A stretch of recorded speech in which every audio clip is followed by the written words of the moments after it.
This isn't your typical motorsports podcast. You're listening to Crush This, a monster truck podcast presented by High Octane Coffee and J Concepts. A show where we take you inside the minds of your favorite drivers, past and present, of the monster truck industry. And now, your hosts, Brad Shaw and Dan Chichagash. Buckle in. The show starts now. And welcome to a brand new episode of Crush This Live. Woo! My name is Brad Shaw, Woo! also known as the Monster Truck Canucker, and the guy that's right there, Woo! who just, Woo! you know, just McDonald's, Woo! is Dan Chichagash. Dan, how's it going, buddy? Woo! Woo! Doing pretty good. Thank you. I was waiting for you to finally answer back. I'd like to see some woo comments too. Woo! Give some woo! All right. Anyway, doing pretty well. We're just getting ready for Indy Jamboree. That's going to be coming in a couple weeks. Pretty good lineup. We got, the two trucks, General Tire, Raminator, Bad Habit, Samson, and the two additional trucks that they're going to bring over will, I believe, they haven't announced the last truck, but we all think who's going to be there. But Jerry Beck and Dirt Crew will be there. We're thinking that Quad Chaos is going to be there also. But we're going to bring the RC trucks. If you guys want to race them, we'll be on the top of the concourse area with our picture truck. So you can get a picture. Plus, you can be tearing it up with a fifth scale Primal RC Raminator monster truck. Which shout out to Primal RC. Hey, what's going on? Hey, Mom, you're watching. Anyway. Speaking of shout outs, we should give some love to our sponsors. The people that make this happen for us, that allow us to give you guys product when we do giveaways. Just waiting for it to come across the screen because there's so many of them now. We got Joy Sylvester and High Octane Coffee, our very first sponsor, the guy that we love so much on this podcast. Got J Concepts, NERC stuff you guys need, go to J Concepts. Nick Davis and Back Channel Productions, 6B Apparel, Marty Garza and his book, Monster Truck Technology, JB Scale Graphics, and there's two new ones. Myself, Bradley Shaw Designs. I got a website finally. BradleyShawDesigns.com. That's been blowing up. And the Renegade Monster Truck Tour. Go check everybody out, guys. Thank you to everybody that supports us. Thank you to you fans as well. Cheech, who do we got coming on soon? I know next Tuesday is Brian Loans. We finally have that confirmed. September 1st is Brian Loans. So Thursday, remember we all mix it up on who's going to be the what and who's going to be who. So I'm going to stay in back and watch. And I am going to take my seat and give that to Josh Rhodes for one episode. Because he will be helping you out. Yep. And you guys are going to talk with the voice of Monster Jam, Ryan LaCrosse. You may not say it, but everyone knows about the all four BKT tire deal. Got all four BKT tires. And he was with FS1 and stuff like that, and people picture him with that. So Ryan LaCrosse is going to be there, and Josh and him were really good friends. And he, I was supposed to be going this weekend to a event in Albuquerque, New Mexico, that got rescheduled. So I got another week. So I already talked to Josh about maybe doing a few episodes since I talked to you. Yep. So to be, fair, what's going on and all that stuff to Josh, because he was planning on doing interviewing whoever we had that Thursday. Well, I will stick to my word and I will sit back. I'll be on the podcast, but I'm just going to be watching everything on the screen and stuff like that. And the cool thing is that you, me, and Josh go way back into the MTM2 days. That's how we know all each other, became familiar with each other. Josh previously was a competition manager for Monster Jam. We, all of us are in the business, so that's going to be really cool. And, it'll be really cool to talk to Ryan and, pick his brain about announcing. And, speaking of announcing, Scott Douglas just announced, I believe it's Scott Douglas Media. He's going to be doing a live show on Twitch with Dennis Anderson coming up. That's going to be really cool. Go check out what Scott Douglas is doing. He's an iconic voice. And, he was the voice, of the broadcast that our guest was on in the early days. Right. Well, since we've been already hogging about 10 minutes of footage already. Hey, you have to admit that transition was smooth, buddy. That was. But outside of him, he was also during the time period of Joe Lowe. So, Mr. Joe Lowe and a lot of the voices and stuff like that. But the cool thing is, I also thought about this. This is 3 weeks in a row that we have a person that's on that did Monster Wars in 1993. Yes. But this one was a main cat. I mean, yeah, Mark was in the group, but he didn't have the character. First Blood was another main cat, but he had the character too. But he was our next guest. He was in the thick of things. He was in the trenches. He was battling left and right against Barefoot, Gravedigger, Carolina Crusher, the whole 9 yards. And I'm going to give you the intro video. And you guys, after that, you're going to say hi to him. So play it, Brad. All right, here we go, guys.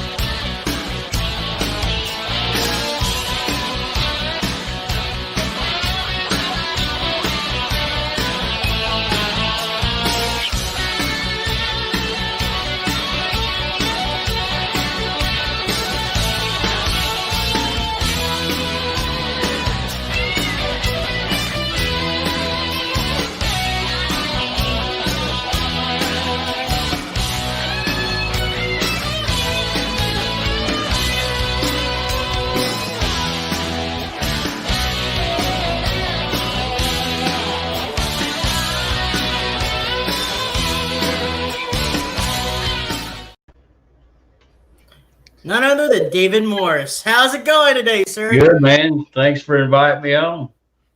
You like that intro video? Some pretty good memories, huh? Oh, yeah. I was like still waiting for more videos there. well, there's good memories and not so good memories in that thing, man. Yeah, some of them were not so good, yeah. Yeah. So we always do a timeline theme. So let's go back. How were you into monster trucks? Or we found out with a lot of drivers, they kind of got accidentally put into the scenario. Oh no! When I was younger in high school, I mean, I hung out over in the section of the parking lot where all the big 4-wheel drive trucks were. So, I was always in the big street trucks and whatever, and it kind of got me hooked up with Gary that decided to build a monster truck. When I heard about it, I was like, oh yeah, I'm going up there. So that's kind of where mine started. But that's how you met with Gary Cook, right? Right. Yeah, he of course he was into pulling vehicles and race cars and everything, and he was actually already started on this truck when I met him. And so I went up and, actually, it looked like it was kind of pushed in the back corner and forgotten. So I kind of built a fire underneath him and got him started on it again, and then we finished it together. So talk about, the early days of, you guys, got the truck together. And did you guys do any testing before? Obviously, sometimes you have to, but did you guys do any testing before you guys went into your first event, or did you guys just go, all right, let's do it? Absolutely not. We did no testing. No, we actually got the truck done and took it out back on the farm and had some old cars back there, to play on, and I made a couple of passes with it, and Gary looks at me and gives me the thumbs up and goes, yeah, we're ready to go to a show somewhere now. So you guys originally, didn't the truck originally have tractor tires on it? It did. It had 30.5 pulling tires. That's what Gary had. Yeah, I actually hated those things, because it felt like you were going to fall over every second. They were so narrow. But when I was never so happy when TNT made their rules up and you had to have 66-inch tires. And I was like, oh, yeah, we're getting some 66s on this. So how did you guys get connected with TNT? Well, like I said, Gary was into the pulling. So he was around all those guys with agri shows and TNT that were, into the pulling before they were into monster trucks. So he had his foot in the door there. So talk about, going out into the field and testing. Do you remember, what was going through your mind as you were strapped into the truck, you're about to make a pass or hit the cars? What was going through your mind at that point? Because, was it like, you got out of the truck, man, I got so much air. No, you only got a foot. I don't think we got any air. Oh, we got a little bit, it was back in that time to where the trucks were transitioning from just crawling up over cars to starting to get into trying to side-by-side race. So, yeah. So when you guys started running with TNT, now you guys had a completely different, the chassis was completely different. The suspension and everything was totally different compared to the, let's just say, Gary Porter's Carolina Crusher. It was, completely reinventing the wheel. What did you guys see beforehand that made you guys want to change the truck compared to being the standard monster truck? Well, that was, Gary would get all the credit for that, really. He told me, we were standing in the shop looking at this thing he had started on, and he goes, these guys are trying to race, and they don't have what they need to race. He said, they're too big, and they're too heavy, and their breakage is too bad. So that was his idea, really, to start trying to go through and put stuff together that was as light as it could be and still live. And then, it needed wheel travel too.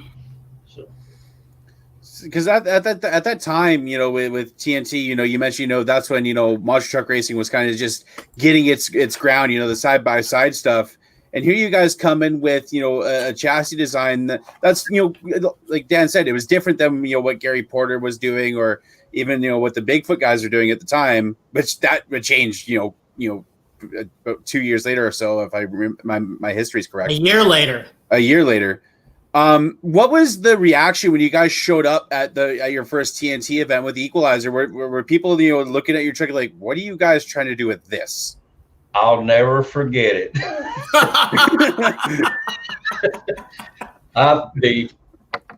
The first show we went to was the Civic Center in Roanoke, Virginia. And Porter was there, Dennis, USA One, just a whole handful of those old guys, And we were the new kid on the block, so we had to sit at the lunch table over here in the parking lot by ourselves, But we tired the truck up, and everybody was just looking at it like it was an alien.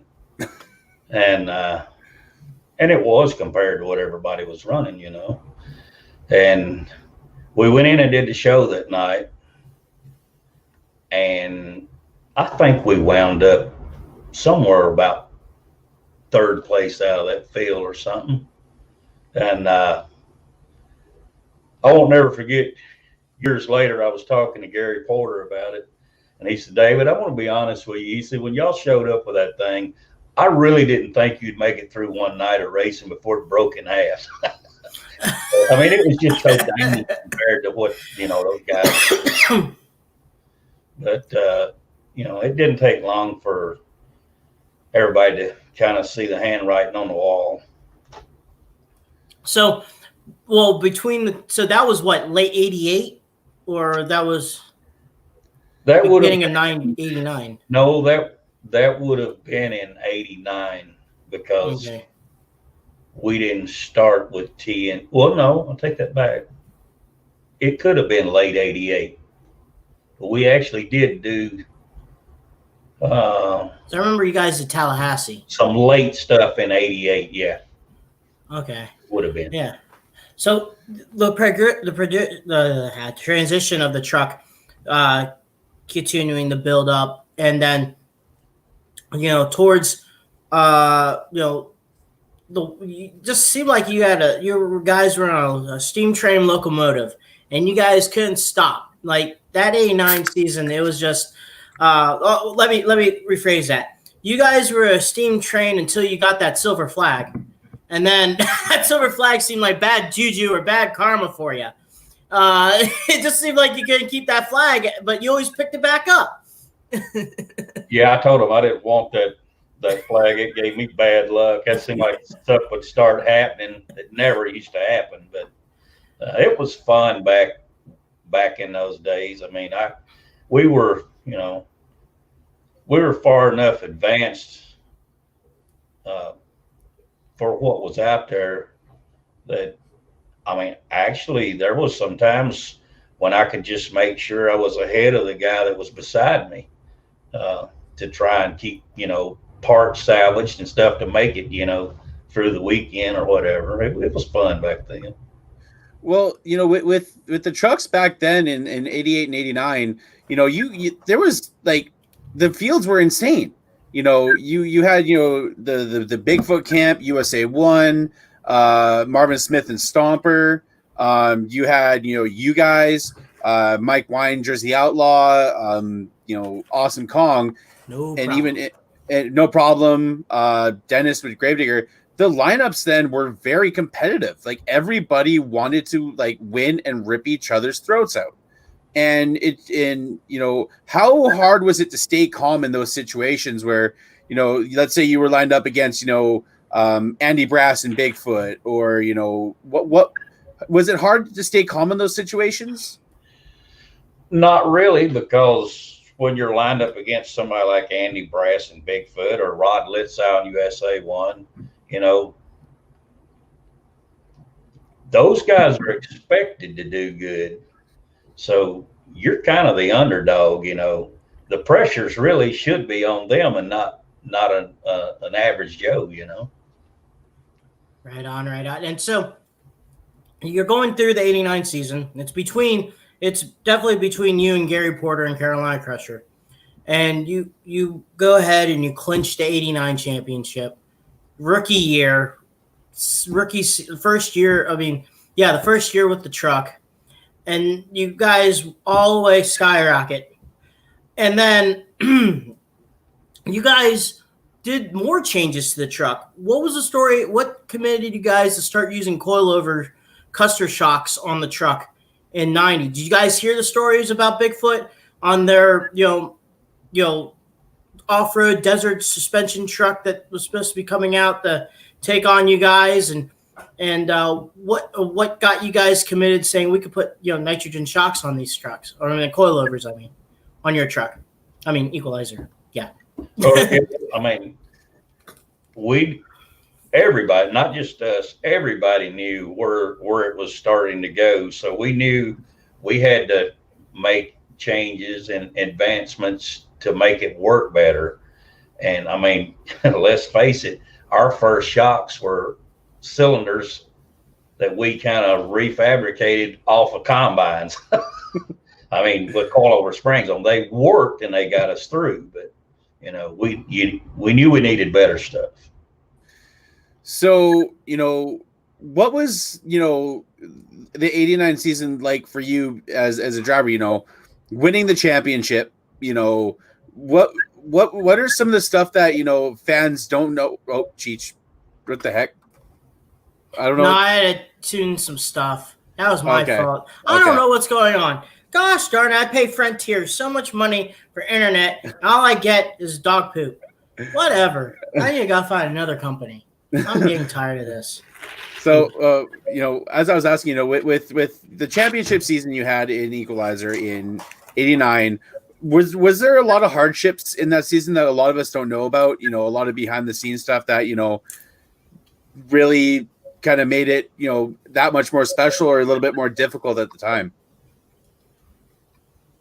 I wouldn't say we had hardships in the '89 season. That was actually a good year for us. We, like I said, we came out with a new truck, a different kind of truck, and everything just seemed to work good that whole first year.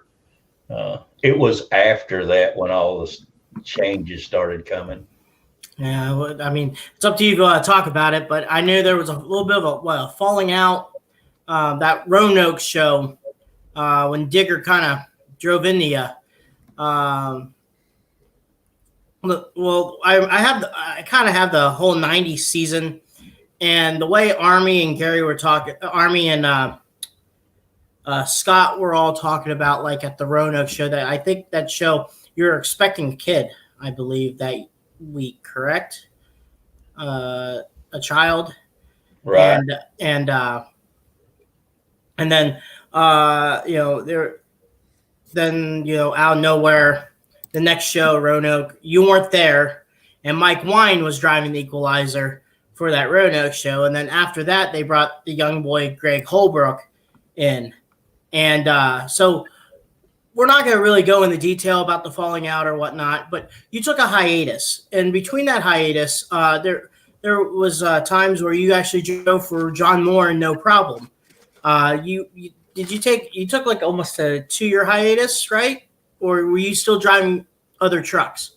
No, it was about that long. Yeah, the deal I did for John Moore, he had neck surgery and couldn't run his truck, so he wanted to know if I would help him out, and that was an experience. I think we were in Myrtle Beach, South Carolina. He called it Turtle Beach.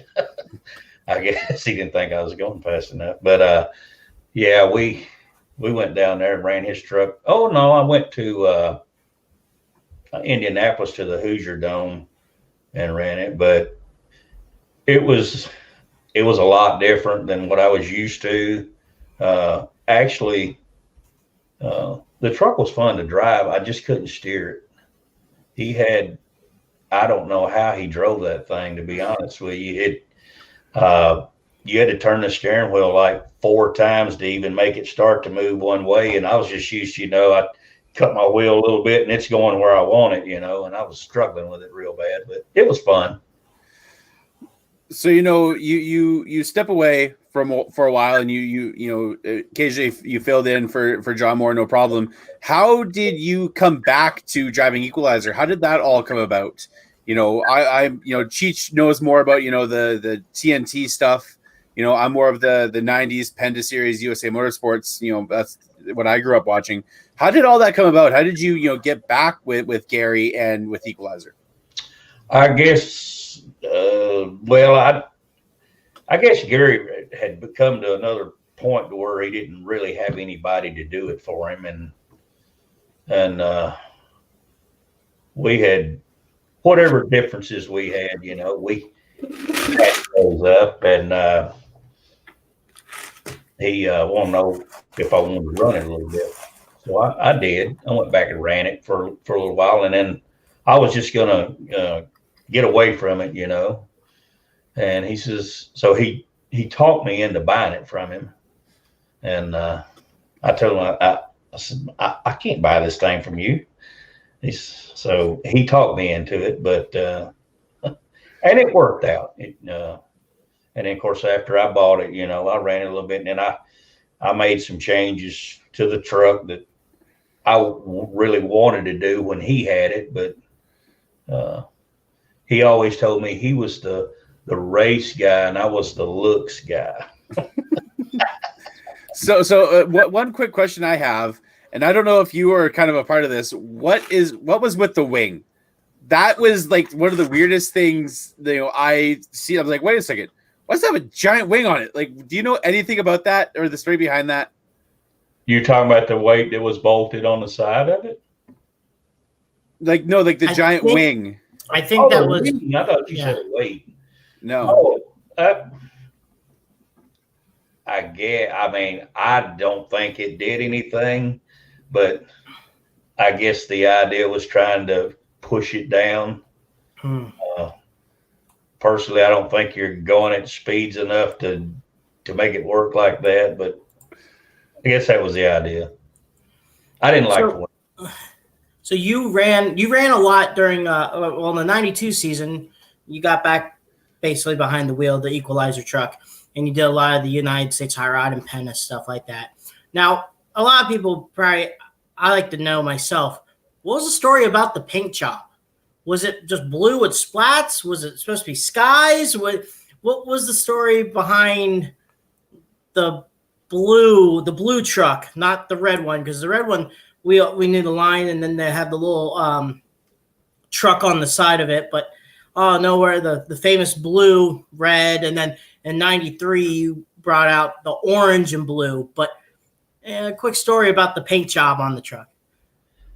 That was what Gary decided to do with the paint. We call it the blue cow. The blue cow.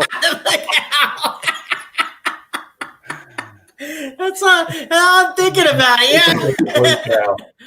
Blue cow. So that's funny. So the '93 was also the year that you guys did the Monster Wars event, and a lot of trucks had all the different looks. Like Alan Pizzo had the Predator that came out with the cat. First Blood was finally in a racing stage. Carolina Crusher had the red and yellow instead of the multiple colors. Now, was it United States Hot Rod or Pace in that matter came up to you and said, we have this look for the truck and bring out the orange? Or was it your decision saying, I'm going to change it to blue and orange? No, that was their color scheme.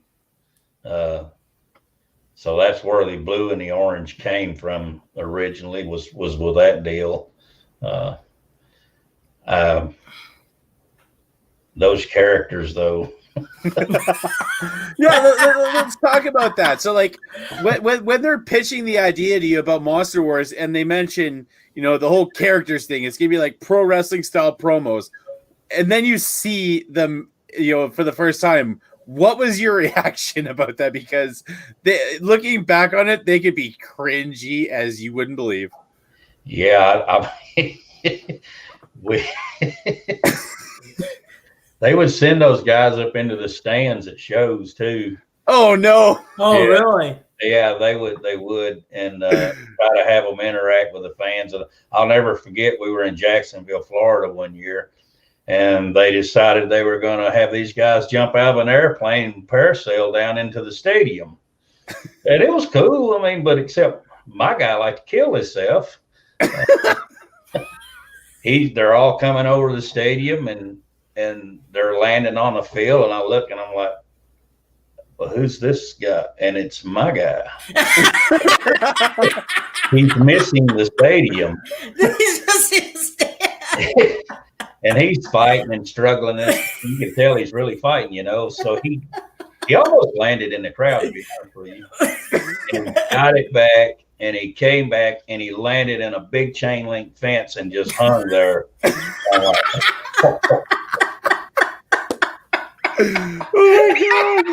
Okay, were now you a little bit embarrassed? I don't know that guy. That's not. I don't know. You're just like, I don't know him. I don't know him. I don't know him. Just reaction. Wait, that's my guy. It was a trip. Oh my goodness. So Oh 93 was pretty crazy because a lot of people like to talk about that. The Willie in the Penna series. People talk about the Wildfoot run and knowing that you're the one on the opposite end of it. And people talk about that but still the 93 seemed like a very successful year for you also. Yeah. I'm trying to remember some other races that were pretty cool. One was a good Penna Series race for us. Actually, we won that race. But that wheelie race you're talking about, I could see him on the other side, a little bit. And I was like, this don't look like it's going to end up good. So one race course that has always been interested in my mind, and I believe you've run there. I've seen some footage is Louisville Figure 8, and how is those experiences running on a track that was completely different? Because most everybody was used to either a J hook or straight line drags, and not a Figure 8. What was those experiences like at that track? That track was actually fun. It could have really been good for us, but we had no way to change gear ratio in a transfer case. So it was run what you brung, and hope it works. We were way under geared for that type of outdoor track. On some of the long outdoor stuff, we were just way out of gear. It was, it caused your truck to nose over real bad, but that was a fun track. It really was. Now, another thing that was pretty cool really cool and unique about your truck compared to everyone else's was how you stay low to the ground. You seem like you guys mastered that better than Barefoot, Bigfoot, Gravedigger. It seemed like when you guys ran those courses, it just seemed like as soon as you're in the first roller, you're already on the ground before the next guy. The guy seems like he's still on the air. How did you guys fine-tune that so well? A lot of it had to do with the gear combination and the transmission, and when the driver would make those gear selections to keep the truck from getting in the air. But it was working good for us. So if you can stay lower to the ground, you can get on the ground faster, and get moving faster. And then, so you had the S10 body, the I always call it the old square S10 body one for a while until late 95, right? And that's when you changed the chassis around, you did some changes, and you made the full body S10. I think what would be technically the last stage of you owning that truck.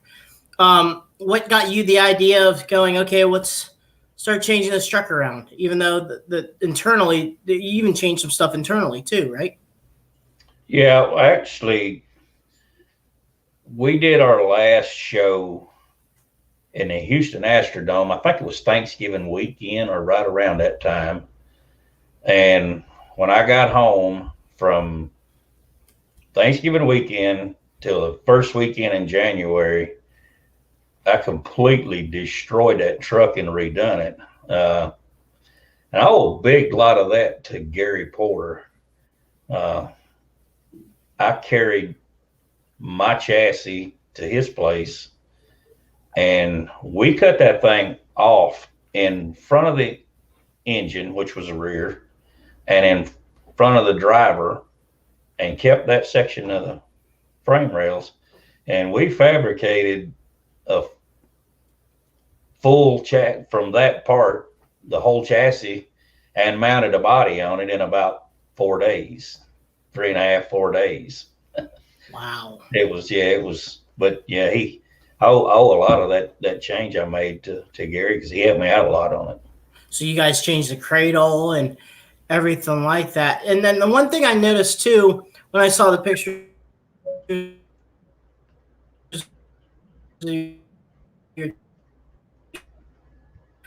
you like the 4-link bars seem different than a we're having an internet different connection. type of truck. You know what I mean? You there? Sorry. Story about your guys' 4-link setup. Well, the front, it was what we call a wishbone. It was actually a 2-link, and of course the rear was a 4-link. So the rear 4-link bars were really, really short, so it was really hard to get that truck into a wheelie because there was so much leverage there. but it that wishbone worked out pretty good, especially in those turning courses. We could corner that thing pretty hard. And you guys also had like a torsion bar too that was going from the top to the bottom too. I had noticed that.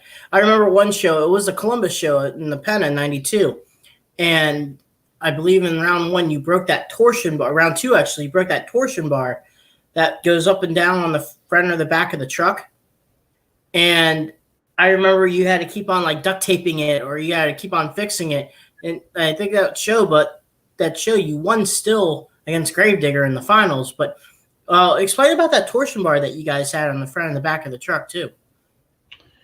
Well, it had a sway bar on it, and I'm trying to remember back.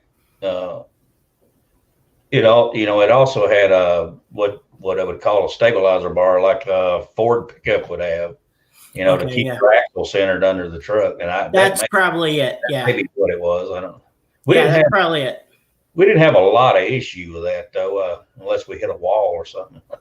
Oh yeah, it was something on the back of the truck. It just we had a hard landing and popped, and then you guys had an issue with it that you had to quickly change it and stuff like that on it.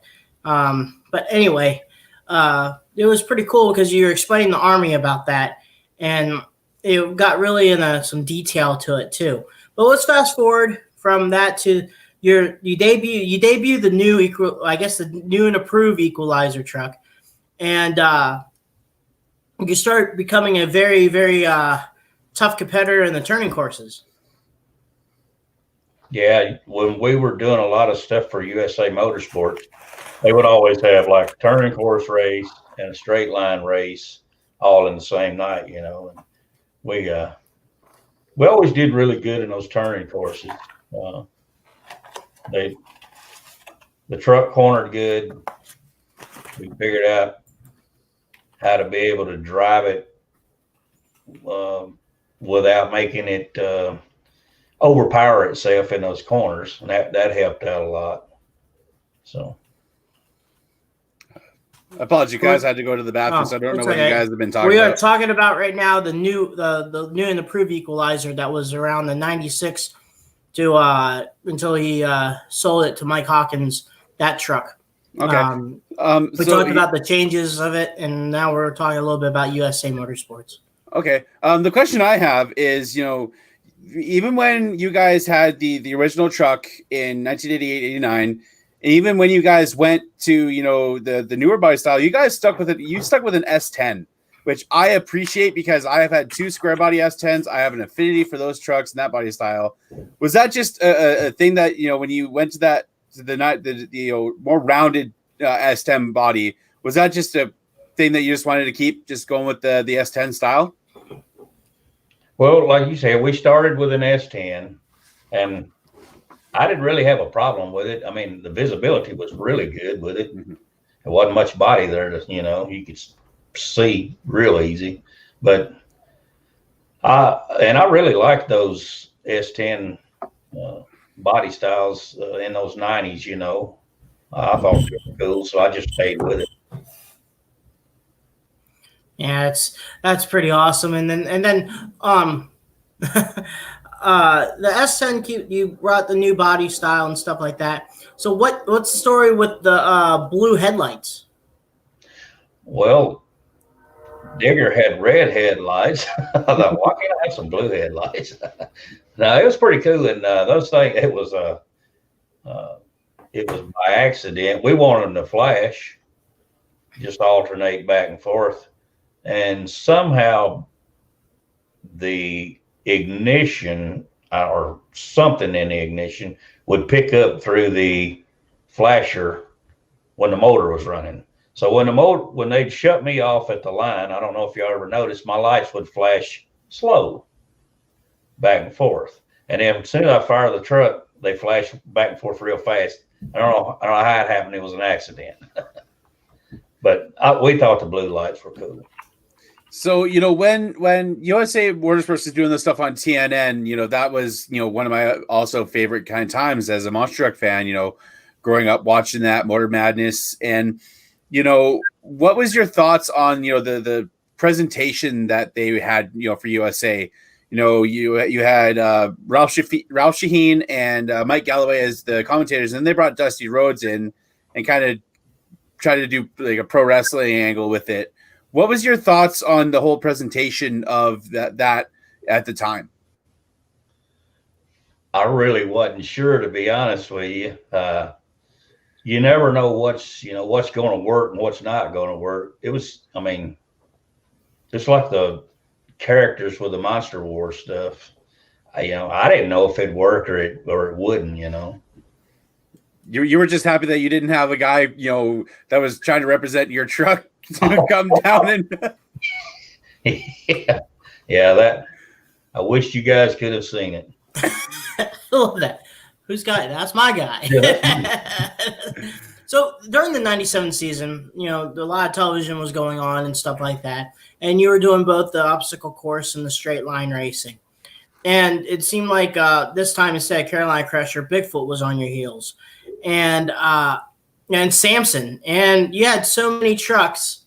It just seemed like, not so many, but just like the 8 trucks that were there at most of your events, either 5 or 8, they were all trucks that were really, really good.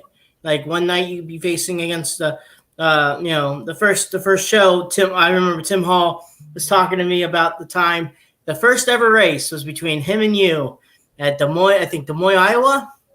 My God, that was the North Pole. Yeah. And he was telling us a story that they're getting the body all ready to go in the other truck, and he told him not to roll it because he had basically 2 days or 3 days before a display, and he somehow found the bad trunk and rolled it against you, actually. But it just seemed like the shows were pretty exciting, except for the 4 hours of Tough Trucks, huh? Well, no, some of those were real exciting too. I remember you were talking about Tim Hall and Mark. We were doing a show in, I think, Springfield, Illinois, and Mark and I were in the final race, and they wanted us to do some freestyle stuff after the race was over. So we're doing a little freestyle stuff, and I'm over in the corner getting ready to stop, and the crowd's going wild. I thought, well, them guys, they got into this pretty good, and I turn around and look, and Mark's laying upside down. Oh, that's what they're cheering for. You guys, I hear a lot of stories from them about when you guys are traveling and stuff like that. And you told me the one funny story. It was you and I think it was maybe the early 90s, and it's you and Gary Cook, and I guess you're hanging from the semi, and I guess you're backing in, you're backing in, and you're getting close to a car, and Gary's like, you're getting close to the car, and kind of hit it, and he's like, oh, you're good, come on back, come out. That actually happened. That was when we went to Toledo, Ohio. We were trying to get in there to where I think it's Ben's, a big salvage place up there. Yeah, and we had to get in some streets. Yeah, but that actually happened. It's like, well, never mind. Never mind. You're good. You're good now. You're clear. So with that, we'd like to ask, some of our guests who, were a part of, those time periods, the camaraderie, that's one thing that, we like to ask. And, what was it like, with a lot of the guys? Was it, we've heard stories, it was a giant family, you guys would all convoy together and, be on the CBs and stuff like that. What was your experiences like, with kind of everybody in the camaraderie with all the teams? Oh, it was. We all had a great time. Whether it was at the show or, getting from one show to another show. really, there was not a dull moment when we were not racing, to be honest with you. I can remember some things that happened at in New York at Orange County Fairgrounds, I believe it was. Some of the guy I didn't get involved in. I was always the guy watching. I never got involved in stuff. You were the storyteller. I was the storyteller. I'm pretty sure Dennis Anderson, John Moore, Nick Rossi, Mike Wine. Of course, it has Mike Wine in it. Oh my! They were going to take the track drying cars out on the track and race. This was after the show. Well, somebody got put in the trunk of one of them, and I can't remember who it was, but they were actually, I mean, these guys were running 60, 70, 80 miles an hour down the backstretch, bumping one another. And somebody's in the trunk, and I can't remember who it was. For story's sake, let's say it's Mike White in the trunk. After it was all over with, one of the track drying cars was not a track drying car. It was a custodian for the fairgrounds. And they didn't beat this car all to pieces. And I forget who had, somebody had to pay for it, though. I remember that. I think someone was telling me. I think it was another episode with Dave Izork, and I think he was there, and he was talking about the dirt tracking thing, and you were talking about some custodian, and I think it was Dennis that was driving the custodian car. I believe I think he was. Yeah, I think he was the one, and then they passed it. They passed it off to one of the track officials or one of the head people of TNT, and then he had to pay the bill for it. Somebody paid for it. I don't remember. Somebody paid for it. Yeah, that was right. So let's talk about that story. Let's go back and talk about that race, if you remember, against Dennis and Roanoke. You guys, you're ahead of him, and then pretty soon I guess if you have the saying, if you can't beat him, join you. He joined you. Well, you know Dennis's style, but he was every race through the night. He was all over the track at the end of the track. So I told Gary, I said, I'm going to be ahead of him, but I don't know where he's going to be. And I remember looking out my driver's window, and all I could see is the roof of a black truck. And I could hear his motor. He's coming at me. What was all the damages? You remember? It got to be a body. The body got hurt, right? The worst of it was it broke some shocks up, and it bent the body up. But that wasn't a big deal. But we got the pieces put back together. How was it racing like Gary Porter and Jack Woolman, and like when you guys did those top 6 monster trucks like in '92? It seemed like that field was always stacked. And how was it racing those guys and Fred Schaefer and whoever the Bigfoot guy is? But everyone. Oh, it was. It was intense. You know, every race, you wanted to do good. You wanted to win, and it was. I always got kind of nervous right before each race because I knew it was going to be some tough racing going on, but it was fun, man. We had a good time. So I mentioned it to you before we got on and Cheech joined us. We and you mentioned the man, Mike Wine. We've had him on quite a few times, and the stories that he has told us is just it's left us in tears. And you have a Mike Wine story that maybe some people might not know, just a ridiculous kind of something like mishap or whatever with him.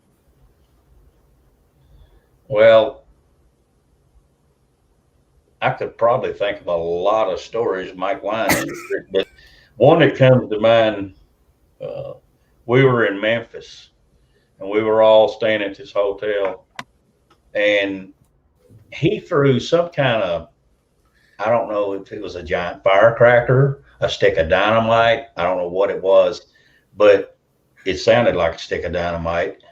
It blew a hole in the floor, and we actually got kicked out of that place. Yeah. And I'm trying to remember, I want to say it was Gary Wiggins. Oh my. That was in the bathroom where he threw the dynamite or whatever it was. It was loud. I know that. Oh my goodness. Yeah, that sticks to my mind.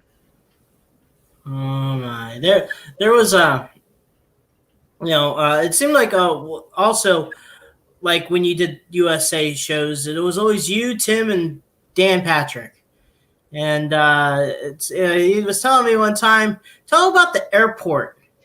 He told me a story about one time you were at the conveyor belt and you see a boot. And that's your boot. Then stuff goes on, and then you see another boot. And then I guess your luggage bag was ripped open. They popped open my bag, and all my stuff was going around and around. We watched it twice go by, and I'm like, I'm not picking that up. There's underwear, socks. Yeah, the guys was like, let's just go buy some more.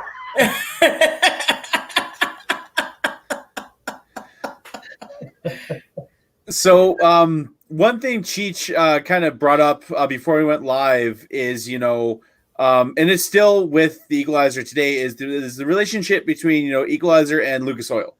And, it started with you. And how did that partnership come about? Because, if you think Equalizer, you think Lucas Oil. If you think Lucas Oil, you think Equalizer. How did all that come about? You're talking about the sponsorship? Yes. And like, the everything that you guys have done especially when you were part of, an Equalizer.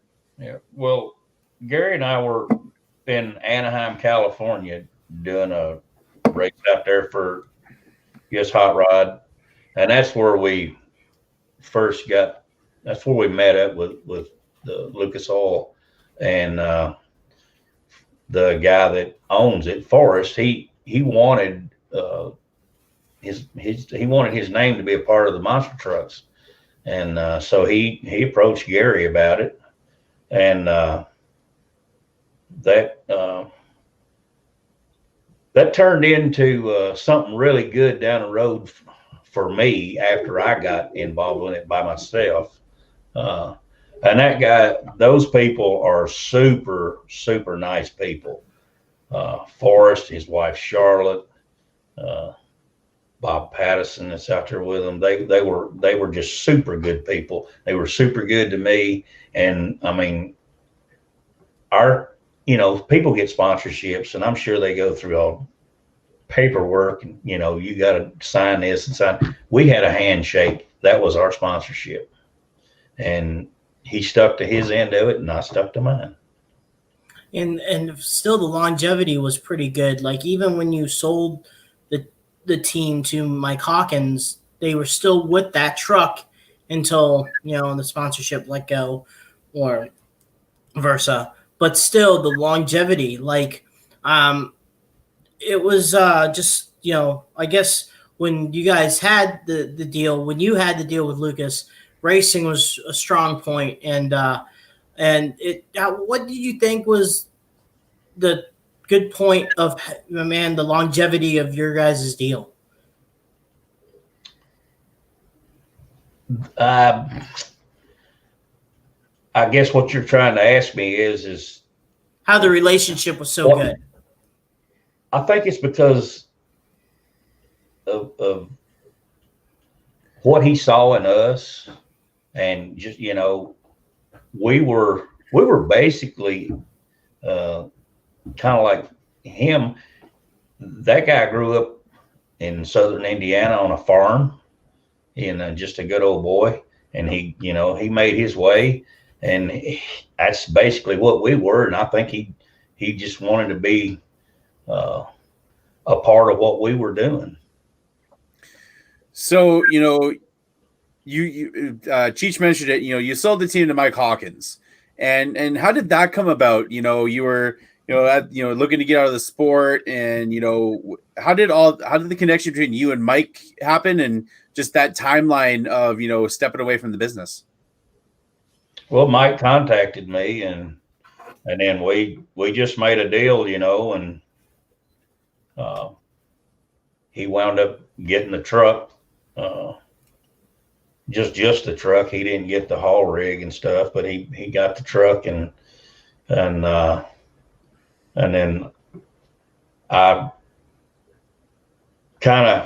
he would, have to call me in a little bit, and we'd talk about some things about the truck, that he needed to know. And I tried to, get him going on his own there. And it seemed like it worked out pretty good.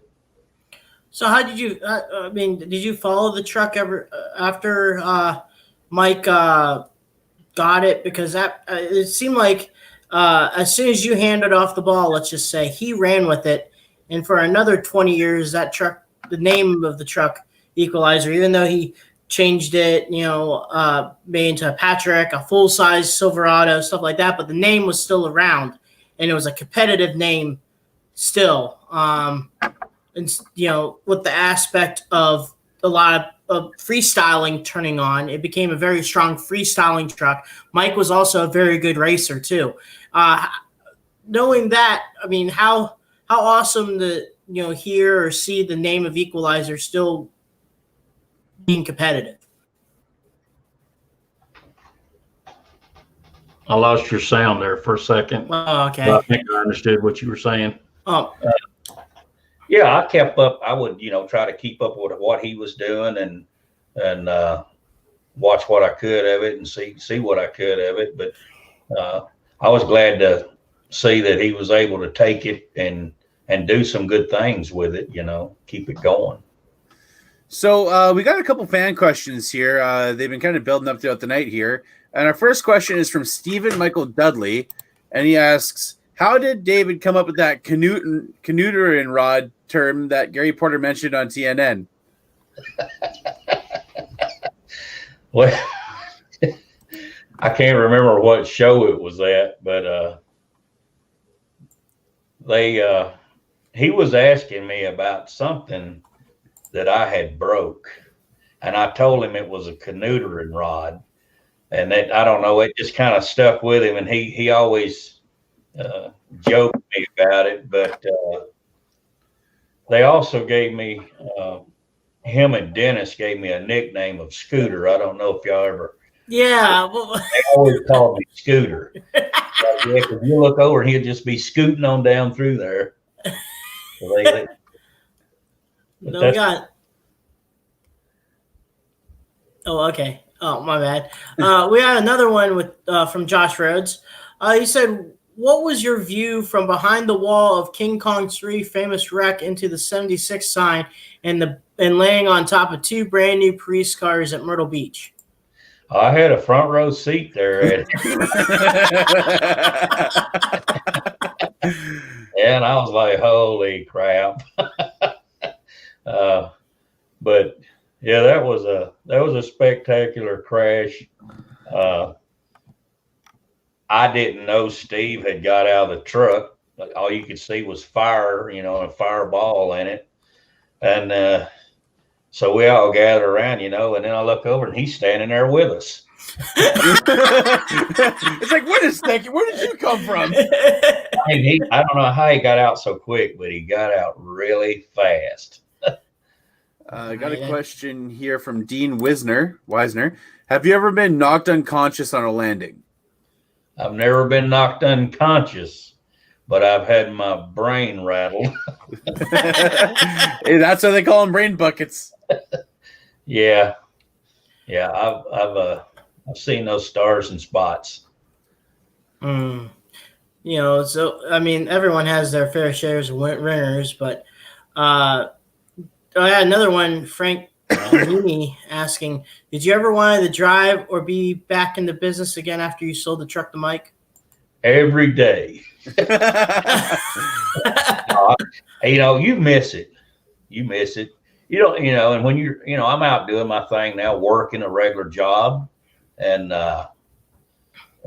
but when you get around a show or other guys, in the business, and you're like, man, I'd like to get behind that wheel again one time, but you miss it. But anybody that's in the monster truck business that's thinking they might not be in the monster truck business no more, there is life after monster trucks. No, another thing I was wondering also, the Hall of Fame. You got into it, I believe, in 2015. And how was that for you? And when you came to watch the Hall of Fame, how awesome also seeing Mike Vaughters restoring your old truck. That was awesome. I had no idea they had that truck there. I had heard, that he had the old chassis and stuff, but I didn't know they had the truck there.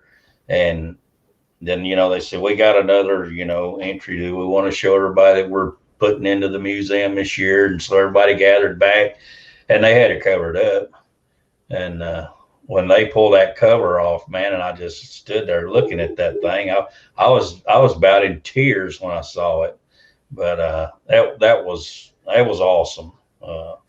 And I've, that the Hall of Fame deal, but I'm glad those guys are doing that. And that, with me being out of monster trucks and I had a good career with it, 16, 17 years, that kind of being inducted into that Hall of Fame, that kind of put a finishing cap on for me, if you know what I'm saying. I mean, it meant a lot to me. It really did. Well, kind of going along with that, another question from Chris Colletts. What's your favorite moment in the Equalizer truck? My favorite what? Your favorite moments in the Equalizer truck. My favorite moment. I got a lot of favorite moments, but how about tell a couple of them? Yeah, a couple of them. Well, I always liked the turning courses. And I'm trying to think of the best one of those that would have been actually my best moment. I guess my best moment for that would have been Indianapolis in the Hoosier Dome, and we won the turning course, obstacle turning course there. And of course, Bob had a couple of trucks there. I think they had a snake bite truck there. I'm pretty sure. Of course, he had his Bigfoot truck there, but we done really good at that race, and it was televised. I remember because at the end of the track, I got to slide my truck around on the final run there and put my sponsor logo right in front of the camera. So that was probably my coolest one. Now, one of the videos I think was at the RCA Dome, and you rolled the truck too. Looked like a slow rollover. It was in the intro video.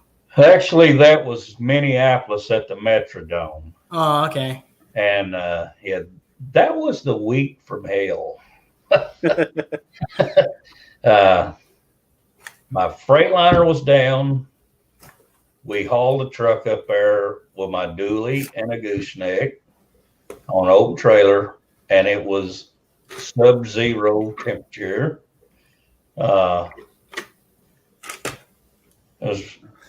Me and my wife, we had 2 kids that were small. They fought in the back seat all the way there. I get up there, turn the truck over. So now I got to drag this truck back with some of the windshield and body stuff flopping in the wind and the cold area. We about hit a herd of deer on the way. Yeah, that was a rough week. Oh, Ken Rambo was talking about Undefeated in Tampa, baby. Oh yeah, I always had a good time in Tampa. That was one of my favorite stadiums. I don't know why I always did good there, but I don't remember if I was undefeated there, but I know I won a lot of races in Tampa Stadium. So here's an interesting question from Robert Fitzsimmons. He asked, "Do you still talk to Gary Cook till this day? And did you ever talk to Greg Holbrook after he took over and after he got out of the truck in '91?" Yeah, I still talk to Gary. Go up and see him every now and then at the shop. Never did really have a really good, like a friendly relationship with Greg, because I never wasn't around him a lot. When he was doing his thing with Gary, I just wasn't there. But he seemed like a good guy. Greg, I never had really a good relationship that I could say with him, but he did good for Gary. So we got another one. This let's see here. Yep, Tristan Toller. Sorry if I mispronounced your name. He said Army Armstrong mentioned one time you were rumored to be coming back and driving a Bigfoot during the 1990 TNT season. Any truth to that? No. I remember him saying that, though. I did drive a Bigfoot truck, though, for Bob and them at they did a deal at the Nashville Fairgrounds. It was an all Bigfoot deal. Okay. I forgot how many trucks they had there, but I drove number 3 for them. And I was wanting to race. They were racing. I was wanting to race. And Jim Kramer comes over and he goes, don't really beat that truck like that, because it's really not made for what we're doing with it. I was like, I want to race. That was the event where Bigfoot 4 got into the guardrail. Was it not? That was it. Yeah. So, do you remember that moment when that happened? And I believe it was John Pyatt behind the wheel of Bigfoot 4 at the time. Yeah. What was your account of that incident? Let off. Let off. Yeah, that was a nasty looking deal there. I mean, it tore a lot of stuff out from underneath it. Yeah. I don't know. We were on asphalt, and there was walls close to us, and I guess he didn't want to lose. So on another question from Josh Rhodes, and he's asking, what speedway was your favorite to race at? I think we all know it was not Richmond. Well, no, it wasn't Richmond. My favorite speedway, if I had to pick one, I always liked going to West Lebanon, New York. I don't know, it was a fun place to go to, a fun place to race at, even though it was tight. One lane was kind of up on the hill and the other in between guardrails, but it was fun there. That's one of my favorite ones, is West Lebanon Speedway. All right, so with Crush This, we always like to ask certain couple questions. They're tough ones. They're tough ones, and they're the most. You think you've had hard hitting questions? You haven't seen anything yet, David. So the first one is it goes back to the days of Monster Truck Radio and Jeff Roller Richards. We'll start off with this one, and they would always ask their guests about rental car stories. And since you seem to have a plethora of interesting stories during your time, any ones that you can mention to us? Myself personally, I don't have some good rental car stories that I did, but I was around some guys that have some good rental car stories. I don't know if y'all have heard the one where Dennis crashed his rental car into a guy's car. No, I don't think so. There was some guy at a hotel we were staying at they didn't approve of him very well at the pool. And Dennis crashes a rental car into the side of this guy's car, and it turns his car over on its side, and he goes up on the car, and he almost gets hung on it. But yeah, like I said, I didn't have good ones that I did myself, but that was pretty intense rental car moment. How about some on-road stories? It just seemed like I get a kick out of some of the ones that some of the guys tell, but like I love the one that they were talking about when you got some tools that were made in China, and you're telling the guys, "Let me get my China out." Like it is like fancy plates, but it's like 3/8, 9/16 wrenches. You don't ever take good tools to the monster truck pits, man. Have you ever been in the monster truck pits when something's broke and everybody's trying to work on it and fix it? There's tools flying everywhere. You don't know where they're going to end. Yeah, thank goodness for Harbor Freight. Yeah. Okay, China. I love that line. so kind of going along with that, any pranks, any kind of funny things, that you guys would be doing to each other, during the show or even before the show? I never had a prank done on me from somebody that I can remember. I might have, but I can't remember it. And I tried not to prank anybody, because some of them guys, when they pranked you back, it would be like 10 times worse than the prank. I'm saying this from guys that I watched do it. Mike Wine. Yeah. No. Yeah. I didn't prank. So I always do this on this podcast, and I became good friends before he passed away, and it was Ron Bachman, the gentleman from Bigfoot. I always ask the guys if they had any funny stories of him, or if you didn't have any funny stories from him, what the stories that you heard from other people about him. I don't have the only story that I have from the Bigfoot guys is, and I don't remember exactly if Ron was involved in it. I'm pretty sure Andy Brass was.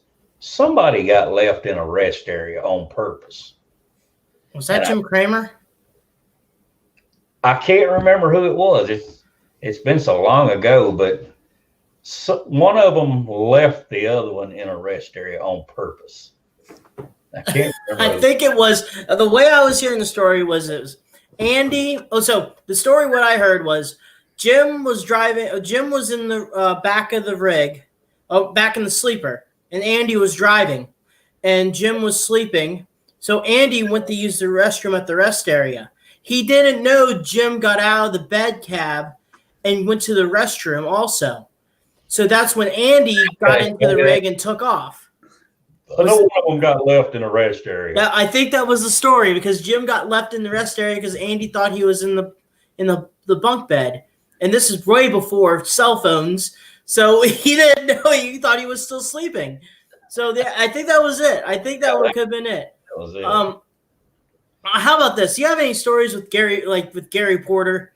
It just seems like you guys probably got along just fine. Yeah, I saved Gary Porter's life one night. Oh wow. We went to a place.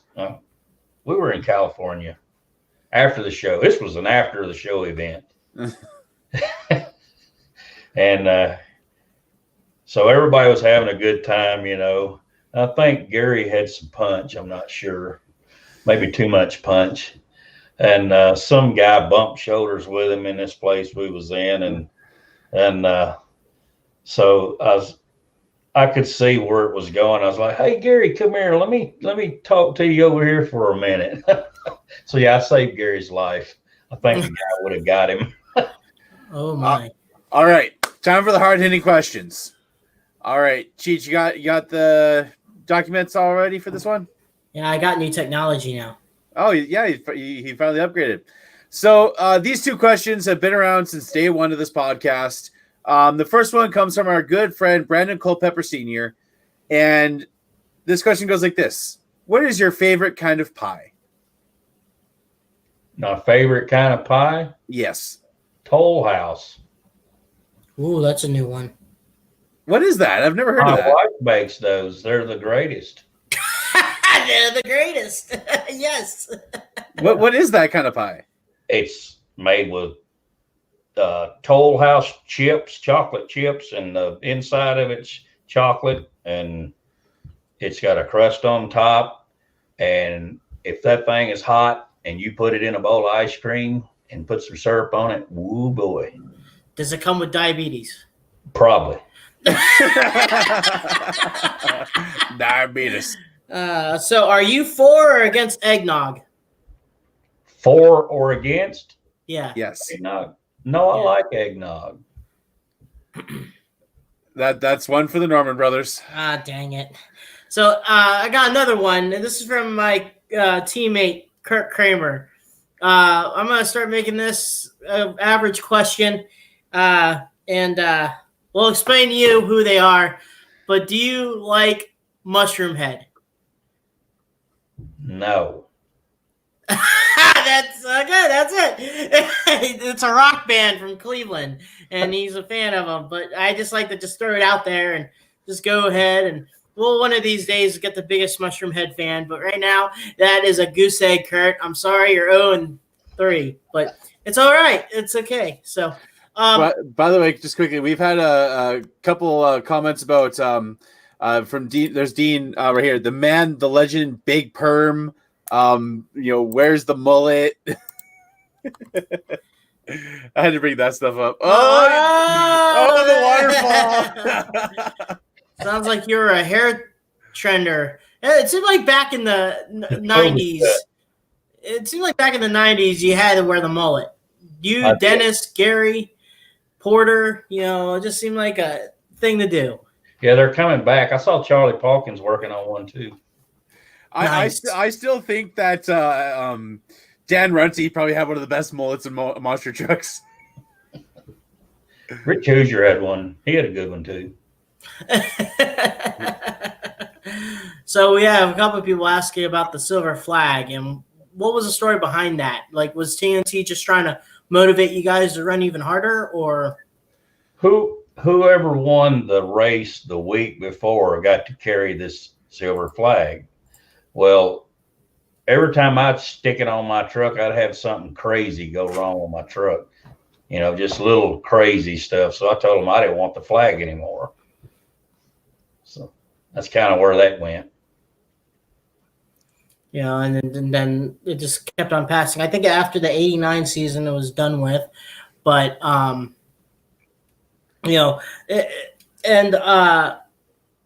it was pretty good. I mean, if you, I don't know, I'm trying to open a can of worms here, but I want to hear some more stories. I love story time. I just get some popcorn. I can tell you some trip stories. All right.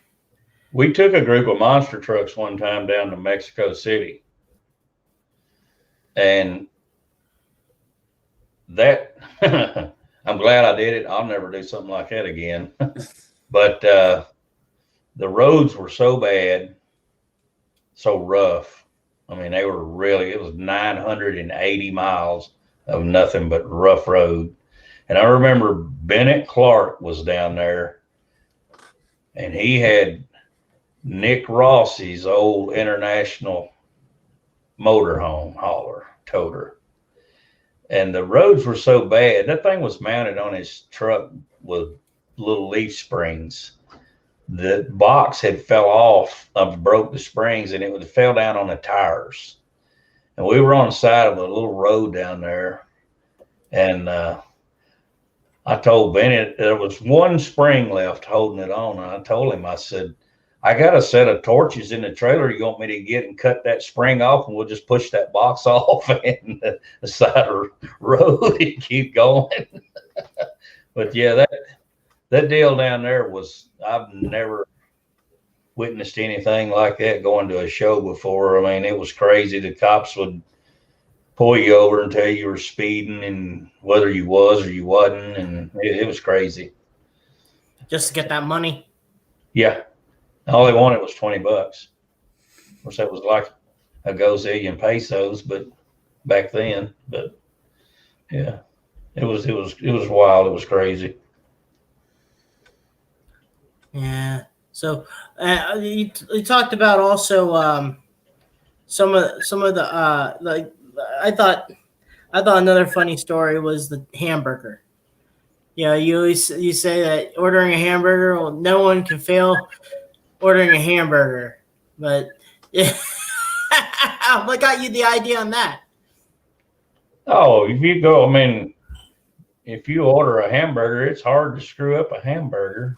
You got to really work hard at it. Yeah. I told him, I know the word you're talking about. I told him, I stand corrected. Hey. I used to work. I worked at McDonald's for about 6 months, and I've seen people mess up hamburgers. Okay, it does happen. It is like I was like, "Are you serious? You're messing up?" How do you mess up a hamburger? It's just like not putting the right toppings on it because it's a structured thing that McDonald's has. But I've seen people mess them up every single day. I'm just like, you idiots. When I think about a hamburger, I just think of a bun and a burger. That's it. Like then you ask for cheese, then you get the cheeseburger, ketchup, stuff like that. But I guess what you're saying, because McDonald's has that certain type of they want it. But to me, in my head, I'm thinking of a hamburger, 2 buns, a burger. That's it. I've seen somebody forget the patty completely. Wow. We have another one from Mike Hedman. He says, Dave, do you think you were going to drive through the doors when your throttle stick at the International Amphitheater in Chicago in 1989? I absolutely thought I was. And a couple of the guys did manage to poke some holes in that building that weekend. I think USA won and Wild Hair. Stomper. Yeah, that was. Yeah. What do you think was the issue? What was it? Just a short shutdown lane, or was it like the throttles were getting stuck on those trucks? No, I actually had a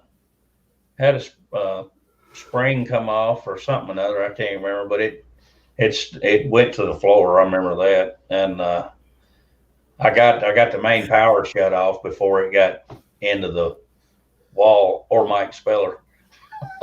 Ooh.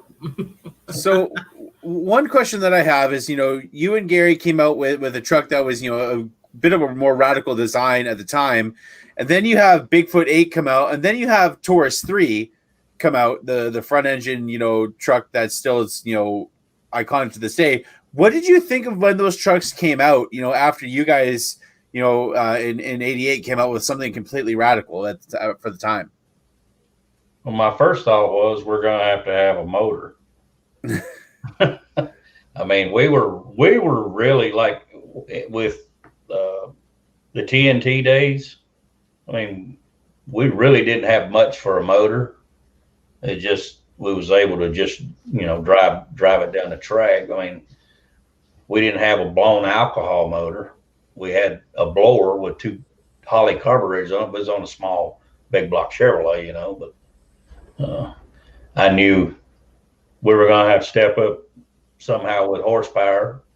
And like you're talking about the shocks, I mean, all that stuff was going to have to get better if you're even going to be in the ball game at all. But it's went so far from then to now. I mean, the stuff that they've got now to work with, it's really cool. Some of the stuff they're doing now is really cool. Ever think of Equalizer doing a backflip? Oh yeah, I'd like to try that. Oh my gosh, it's crazy how today's world is, and still, to do the stuff that they do now with the trucks, and the trucks still, live. I mean, it's come a long way. Right. As far as stuff that they're building and making now. So let people know, what have you been doing since you sold your operation to Mike? Maybe not people know what David Morris has been doing since, because you said, okay. Yep. Truck drive. Tim was telling me you sometimes drive past by the area that we're at sometimes, and still waiting for you to visit. Yep, I'm all over. So yeah, I'd kind of like to come by and catch y'all over there sometime. I know I'm glad they're having the jamborees. Which ones that they're able to have, we might be able to catch some of those too. Yeah, September 18th through the 20th is Indy. Yep. So my last question for you is, I'm not sure how much you keep up with the modern day drivers or anything, but if you're able to line up against somebody in today's day and age, who would you like to line up against? Shoot, man, I don't know that it'd make any difference. All those guys do a super job out there now. But now, back in my day when I was out there, I always liked to race Dale Wilson. I don't know why. I could always beat Dale Wilson. It's so much better than mine. Yeah, I'm like, yeah, Dale had really nice equipment, and I just had my equipment. So I'm like, yeah, I like to race Dale because I can beat him. How about racing Dan Patrick? I like to race him on the turning courses. I actually helped him out when we were doing USA Motorsports stuff on turning courses. He's like, how are you getting around the corner and being able to throttle and not push the truck off the track? I'm like, put your truck in the highest gear it's got. Try that. And he come back and he's like, it worked. I was about to say, was he running that Linko? Yeah. I think he had a 4-speed in it then. Yeah. Okay. And were you running a Paraglide too, or a Turbo 400? I had a B&J, which was like a cousin to a Linko. Same deal, just a different brand. But so were you air shifting also, or was it manual still? It had air shift. Yeah. Okay. Yeah. All right.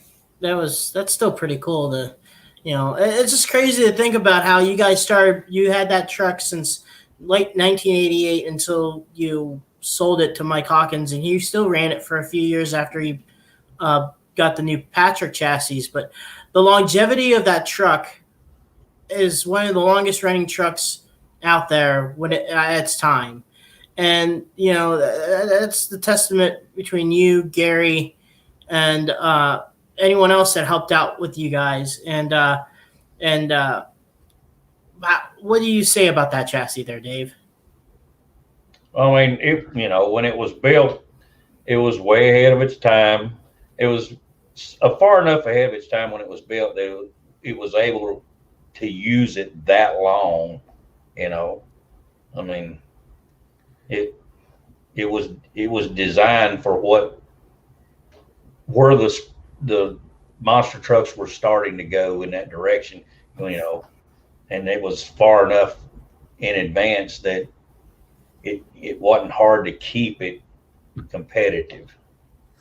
So, what would you like to say to your fans out there, the people that supported you all the way back in '88, through all the years, and still a lot of the fans today? What would you like to say to them, from the podcast here?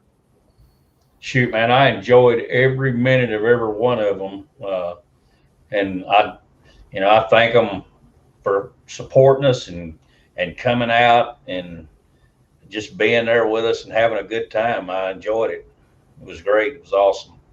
So my last question is, those arena courses that you had in the early 90s.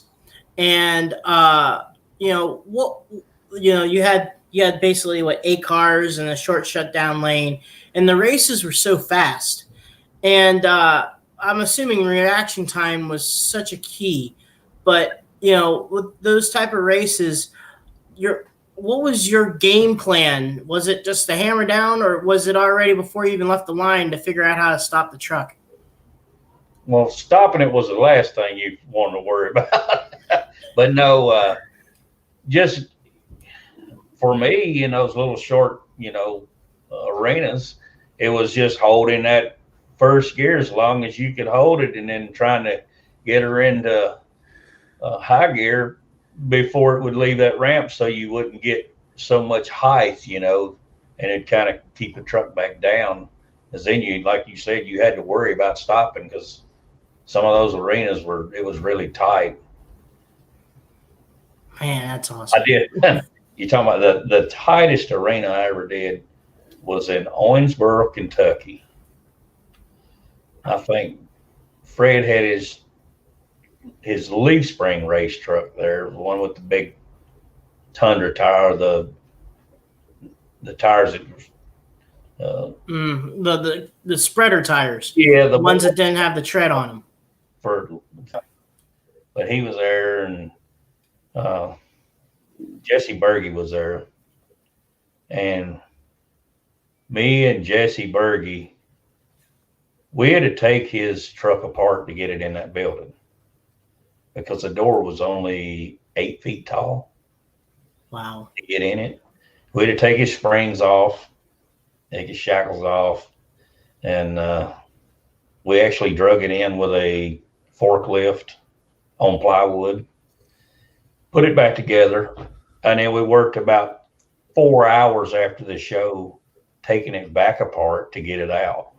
We were able to take ratchet binders and draw our suspension all the way closed and get in and let the air out of the hall tires.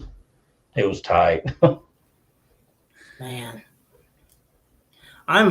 this is awesome. We can go on forever, but we're gonna be soon past our bedtimes here. So, I want to say thank you, David. We'd love to have you back. Maybe we can get a TNT roundtable meeting or something like that, and bring some other folks in. Maybe Mike Wine. And, oh man, that'd be awesome to get a group of those TNT guys together. So somehow try to get a certain Anderson in here. Dude, what would happen? Oh my goodness, there would have been a little. I think the internet would explode at that moment. But you know what? I like to say thank you. It's been I was trying to get you on for a while, and thank you for taking your time and helping work with us. And I think it's pretty awesome having you on, all the stories and the history about the Equalizer, and just knowing about you, David. I've enjoyed it. Thank y'all for having me on. And for myself, being a Penda fan and a USA Motorsports fan, being able to watch you growing up, and I just want to say thank you for the moments that you gave me as a young kid. And I didn't watch the Monster Wars stuff, but like I said, like you said earlier, just seeing the guy falling out of the sky, I'm always going to picture that now. It was a sight. Hey, that's my guy. By the way, Don Frankish said, Maniac says, we only raced 1 week, but you kicked my lift truck's butt bit that I had the best view in the place with your huge air. That was from Don Frankish from the Maniac truck. I miss those guys, man. Yeah, buddy. Yeah. It was awesome. As a general monster truck fan, I'm not an era guy like that guy, but it was cool. I seen you when I was a little kid. One time at Hampton Coliseum, and another time at the Civic Arena in Pittsburgh. And there's a few events here and there, and also saw you at Three River Stadium in '96. But it was awesome. Finally, I was just a little kid, a fan, and never thought that my day I'd be having a podcast talking to you about stories and Mike Wine blowing up carpet. I like that. It's once again, thank you for everything that you have done with the sport, and I can't wait to have you back on again. Thank y'all. Awesome. Well, folks, I have to say is freaking A. It was cool having him on.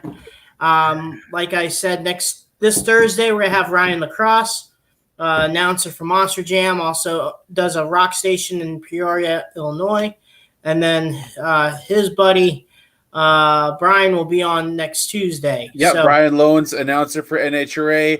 NHRA on Fox, does a lot of stuff for like the small tire drag racing. Bangshift.com.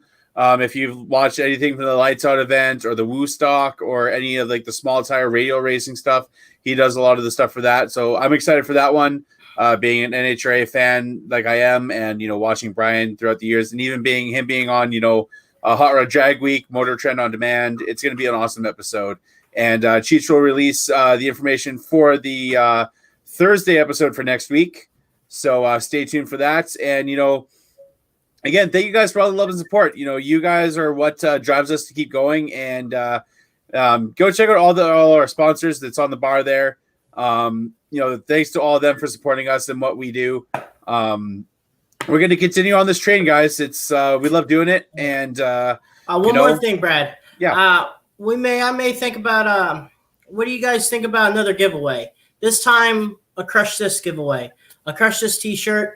Now, we all know we all have to buy it because under the collar. BelowTheCollar.com/Crush This podcast. Right, but they don't even know us. So, we just do the online stuff. So, you know what? Out of my own pocket, I will get a Crush This T-shirt to help support us. So I'm putting the money back in the cookie jar. Decals are coming in soon. I'm just waiting for the phone call and the email. It's going to be the retro, not this one, but the New Wave logo. It's going to be over me. There we go. That logo right there. Right there. And right here, I'm still in the middle of the screen or not. We'll be coming out with that. So also, like I said, so if you guys want to do the giveaway for the T-shirts, we can. Brian just posted the J Concepts giveaway, so thank you for J Concepts for doing that. Have you seen, by the way, David, some of the guys making RC replica monster trucks, especially the one that you drove? Have you seen those lately? I have. It's pretty crazy, huh? Really cool. Yes. I raced with the Trigger King guys over there in St. Louis, and if you name a Bigfoot truck, it probably is already a RC truck already named after that one. I go around I try to base off I just debuted the Carolina Crusher, the red and yellow one that Gary had back in the early 90s. And I was originally trying to make an orange and blue equalizer, but I couldn't. I was trying to figure out what body would match that. And the closest thing to it was they produce a 88 Silverado body one. So, but I wish they make an S10 one, but it is what it is. But that's still pretty cool, and but yeah. All right, guys. Again, thank you for all the love and support. And this has been another episode of Crush This Live. And as we always say here, keep the rubber side up. Keep the rubber side down. Dang it, Cheech. Keep the rubber side down, the shiny side up. Peace out, guys.